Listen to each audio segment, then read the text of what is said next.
देश के Jhansi medical college के एनआईसीयू वार्ड में हुए अग्निकांड और उसमें 10 बच्चों की दर्दनाक मौत की घटना ने देश को हैरत में डाल दिया है। शुक्रवार देर रात 10 बजे वार्ड में अचानक आग लगने से 10 बच्चों की मौत हो गई।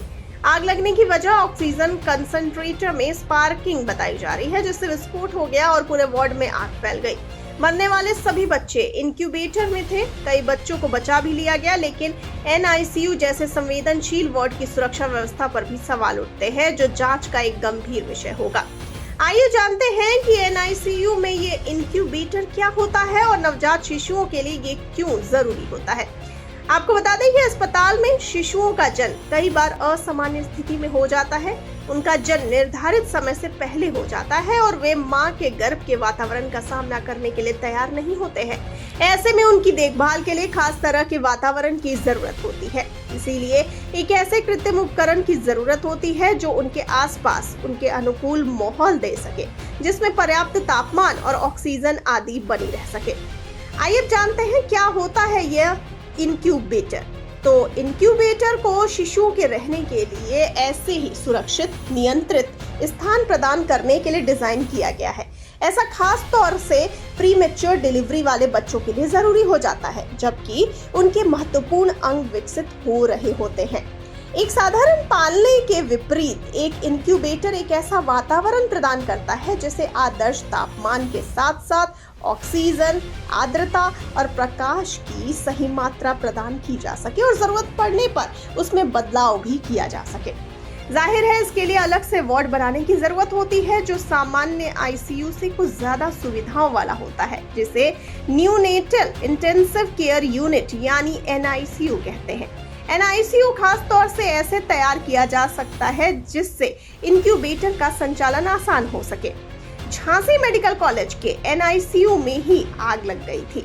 आपको बता दें कि इंक्यूबेटर बच्चे के आसपास की जलवायु को ही नियंत्रित नहीं करता है। इसके अलावा इंक्यूबेटर एलर्जी, कीटाणुओं, अत्यधिक शोर और प्रकाश के स्तर में सुरक्षा प्रदान करता है, जो शिशु को नुकसान पहुंचा सकते हैं। नमी को काबू करने की इंक्यूबेटर की क्षमता बच्चे की त्वचा को बहुत अधिक पानी खोने और फटने से भी बचाती है।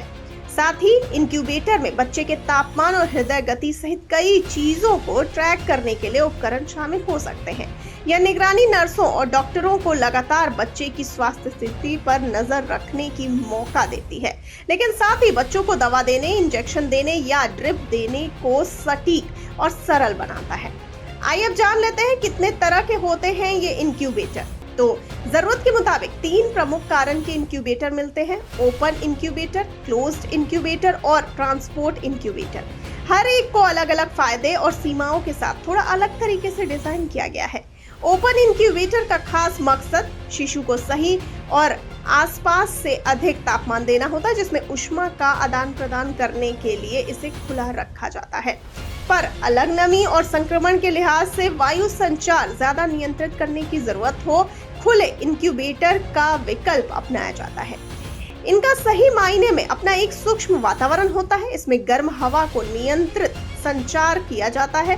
इसके अलावा ट्रांसपोर्ट इंक्यूबेटर को खास तौर से शिशु को एक स्थान से दूसरे स्थान पर पहुंचाने के लिए डिजाइन किया जाता है। इंक्यूबेटर भले ही डरावने लगे, लेकिन वे अहम चिकित्सा उपकरण हैं जो समय से काफी पहले जन्मे और बीमार बच्चों के लिए नियंत्रित वातावरण प्रदान करते हैं। वे वास्तव में दूसरे गर्भ या बच्चे के चारों ओर एक सुरक्षित बुलबुले की तरह होते हैं। इनके बिना कम बच्चे मुश्किल शुरुआतों से बच पाते हैं।